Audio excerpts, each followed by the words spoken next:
Keyblade.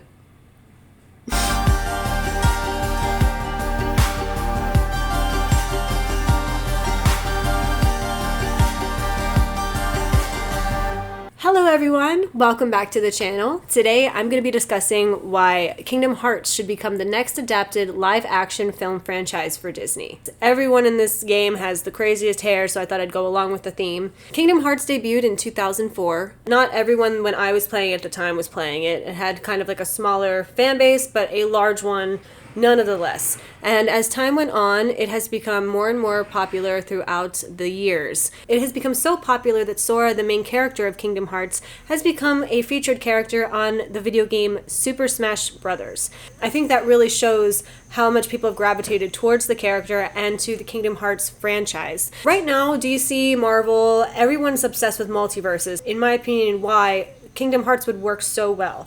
You have different worlds throughout the game that you as the main character visit to defeat the Heartless from each world. Now each world is themed after Disney animated movies that we've already seen before. The Little Mermaid, The Lion King, Hercules, Alice in Wonderland. Although technically Kingdom Hearts isn't a multiverse, it definitely has certain qualities that are similar or in the vein of these multiverses that are so popular with DC and Marvel right now. Something that also makes this ideal is that Disney owns so many different franchises. So not only are you getting every single Disney character, you're getting all of the Pixar characters which are incorporated into the game. You even have, Captain Jack Sparrow from the Pirates of the Caribbean franchise, and all of these characters that we all know and love can interact in different ways on screen as we tell the story of Sora's journey defeating the Heartless. Not only is that a plus for the viewer and to be submersed in all of these different worlds, but because there are endless opportunities, it could become like the next biggest franchise if it's done well, if it's done creatively, and with an intelligent script. The script in the video game is already there, so I really think that would be an easy adaptation. We're starting to see a trend now where video game movies are increasingly becoming popular. They're not considered box office bombs. We've got Sonic, that did really well and was actually well received. I really liked the Sonic film, plus its sequel. They're doing a third one, so I don't think that's stopping anytime soon. Networks like HBO are even taking video game concepts seriously with the most recent show, The Last of Us, and we all know how popular that is. Then you even have the upcoming Mario movie, which I don't know about you, but I'm really excited. I know some people aren't happy about the voice casting. I'm actually fine with it. So I think it looks great. I remember seeing Rainbow Road the first time in the trailer and I just got so excited and so pumped. So yes, there is clearly a nostalgia factor, and there's a nostalgia factor for Kingdom Hearts because if you're a millennial, you started playing it in 2004, and middle school, high school, maybe even revisited it in college or after college like I have. I think that they're updating the games and remastering them also says a lot in how popular they are. Max and I actually ordered this 2 years ago, I believe, and it has all of the games on it, and they're updated. I'm currently in the middle of the second game. I never was able to beat it in high school. The end is really difficult. Now that I'm playing it, I'm seeing so many new things that they added since, which is really awesome. So I think the popularity factor alone is a sure win for the box office. I think the fan base would love it. And people that don't know anything about the game would also love it because you already have the familiarity of all these Disney characters.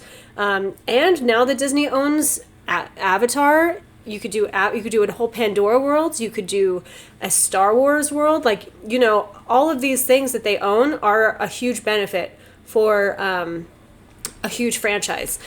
There was talks of doing a TV show for Disney Plus before Disney Plus was even a thing. And it was going to be animated. The TV series, which never fully came to fruition, was fully animated.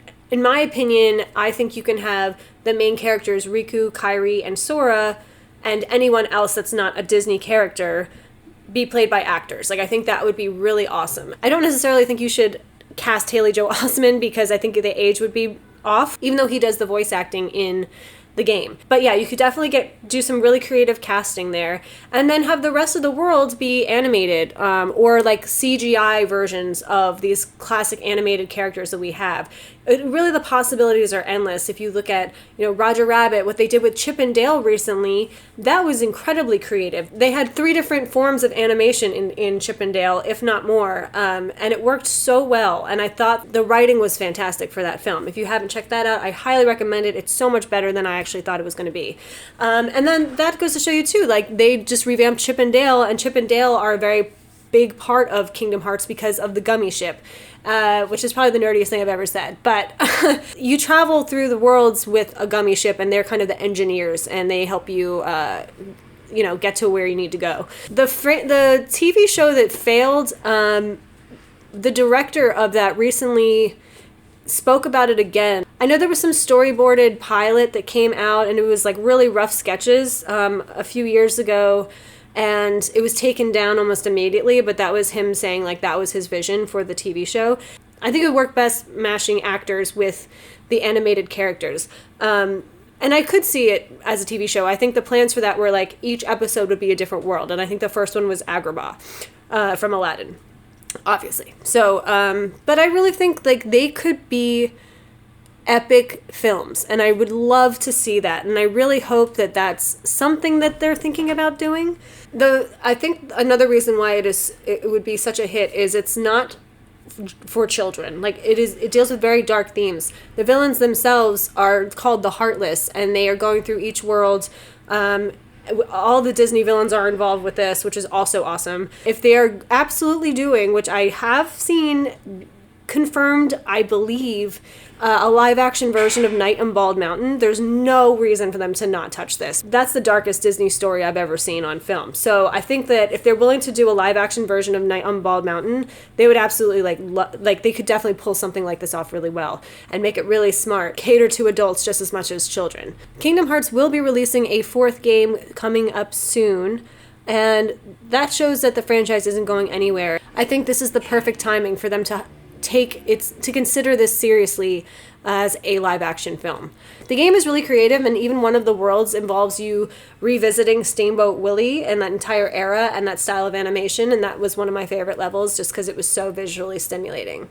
And because the video games continue to grow, you could literally wind up having Kingdom Hearts 1, 2, 3, 4, 5. Like, they could literally have this go on forever. If they're done well, they don't lose steam. It could become very similar to what Kevin Feige did with the MCU. And I know that sounds crazy, but I really feel like you have the potential to be able to make something that epic with the Kingdom Hearts franchise. So that's pretty much all I have to say about it. I would love to know your thoughts. Maybe I'm crazy, but I think that a lot of people would want to see this. I know I certainly would.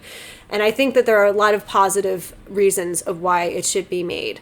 I know people are really sick of being disappointed by Disney live action films. There are a few I like a lot, even love, and then there are some that were just such a letdown. This is my list of ones that I did like, ones I haven't seen yet, and ones that I just absolutely hated. And I know that they're doing another Lion King, which people didn't like the first one because it was too realistic looking, and so the animals can't really emote any emotion because they look like they're on National Geographic. They're doing another Aladdin sequel. I thought most of that, besides Will Smith's performance, it was a very cheap take, and it felt like people were just in Halloween costumes, and I really didn't really care for it. So this is the time where they can get really creative and really bring in some fresh ideas. I did love Cruella. That was a fresh idea, in my opinion. I loved Cinderella, which was not a fresh idea. But what Kenneth Branagh did with the film, I thought was truly beautiful. And he did give more depth to the character. So it wasn't just this shallow, like, oh, I met this hot girl and I have a shoe that she left here and that's the love of my life and she's going to become queen or whatever. Or, she's the princess of my dreams. They really gave them much more of a serious adult connection instead of all fluff and stuff, which is normally done with Disney princesses. So I would love to know your thoughts. Please comment, like, subscribe. What live action Disney movies are you looking forward to, if any? Are you just sick of it?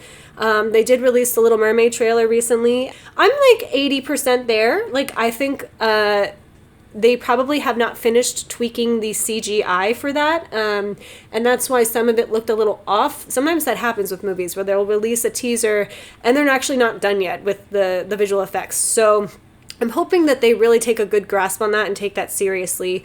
Rumors that we'll get a full trailer during the Oscars this year. So I am looking forward to seeing a full trailer of that. And I was really pleasantly surprised when they showed Melissa McCarthy at the very end as Ursula. I was like, oh, this looks awesome. So, because I wasn't really a fan of that casting to begin with, but then after seeing that, I was like, oh, well, this could be really, really cool. So I know it's a little preemptive, but I did schedule a live stream with Max. We're going to be doing an Oscars chat March 8th at 8 p.m.